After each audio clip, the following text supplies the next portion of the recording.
Wine, mead, cider, beer. What's the difference?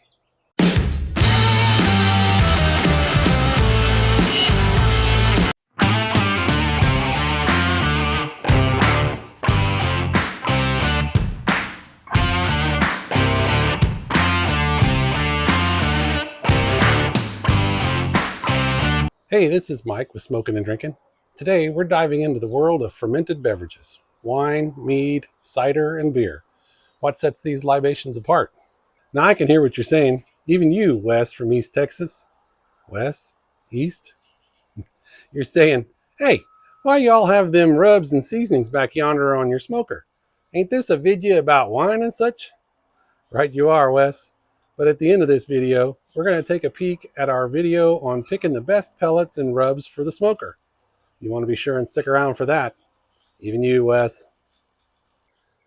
This is one of 4 in a series of videos exploring these exciting beverages. But first, let's take a look at the types of fermented beverages we'll be exploring. First up, wine. Made primarily from fermented grapes, wine comes in a variety of types, from bold reds to crisp whites and everything in between. The flavor profiles can range from fruity and sweet to dry and complex, depending on factors like grape variety, region, and aging process. Next, we have mead, often referred to as nectar of the gods. Mead is the oldest known alcoholic beverage, made by fermenting honey with water, and sometimes fruits, spices, grains, or hops. It can be still or sparkling, sweet or dry, offering a wide spectrum of flavors and styles. Now on to cider. Unlike wine and mead, which are primarily made from grapes and honey, respectively, cider is crafted by fermenting apple juice. It can be effervescent or still, sweet or tart, with variations like traditional, flavored, or even ice cider, depending on the apple varieties and production methods used. Last, but certainly not least, beer. Beer. Is there anything they can't do? Made from fermented grains, typically barley, wheat, or rye, beer comes in countless styles, including ales, lagers, stouts, and IPAs. The brewing process involves malting, mashing, boiling, fermenting, and conditioning, resulting in a diverse range of flavors, colors, and aromas.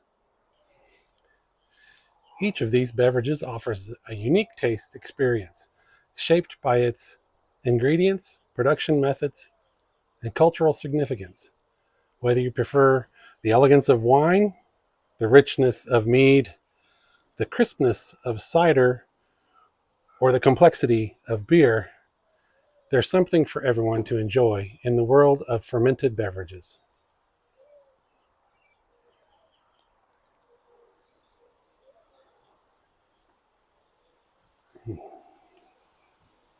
So let's pour into our first beverage, wine. Be sure to watch all 4 episodes in the series to become a fermentation master. Simply put, wine is an alcoholic beverage made with the fermented juice of grapes. People have been fermenting grapes since around 6000 BC. Recent archaeological studies have shown evidence of the domestication of the wild grapevine around 11,000 years ago in Western Asia. Technically, any fruit can be used to make wine, like apples, peaches, plums, but if it just says wine on the bottle, it's made from grapes. There are a lot of different kinds of grapes. These are red seedless grapes from my local grocery store. They're referred to as table grapes. As the name implies, these are intended for eating. They're a great snack or a side dish served with a meal, but they don't make great wine. I know, I've tried. Wine grapes are very different. Wine grapes have thicker skin, which imparts more flavor into the wine. They are also smaller than table grapes, resulting in a more concentrated taste.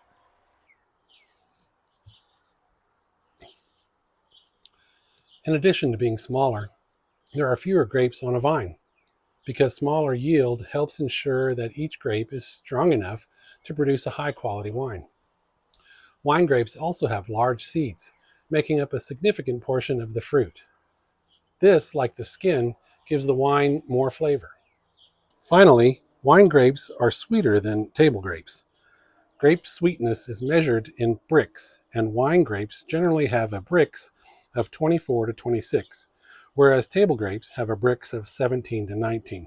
Sweetness can also be measured in specific gravity, as I do when I make my wine.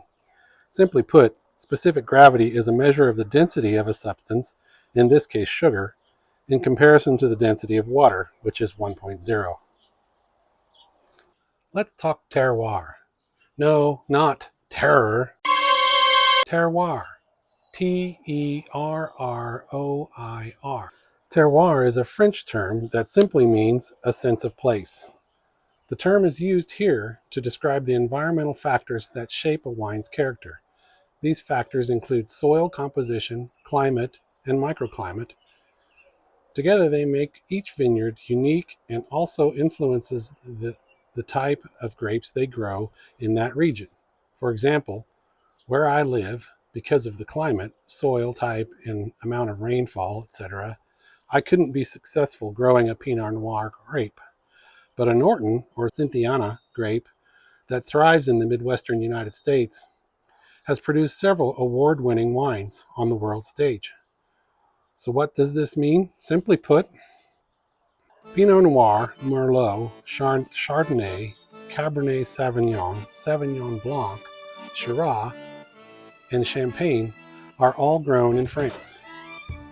Champagne is a sparkling wine made from a combination of Pinot Noir, Pinot Meunier, and Chardonnay. But if these three varieties are made in a region other than Champagne region of France, it is technically not a champagne. It is a sparkling wine.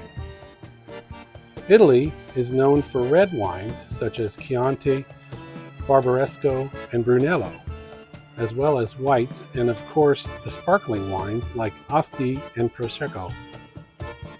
Ah, Germany, mein Vaterland. The queen of German wines has to be the Riesling.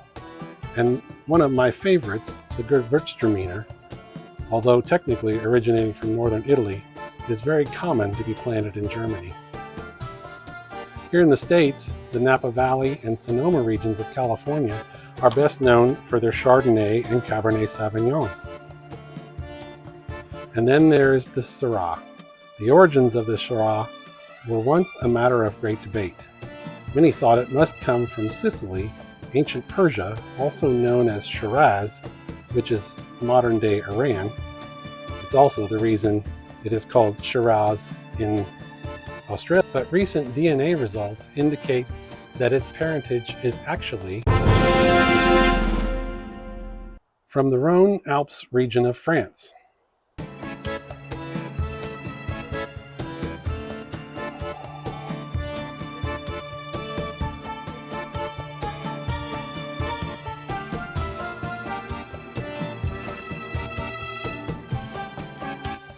Drinking wine is more than just chugging and getting drunk.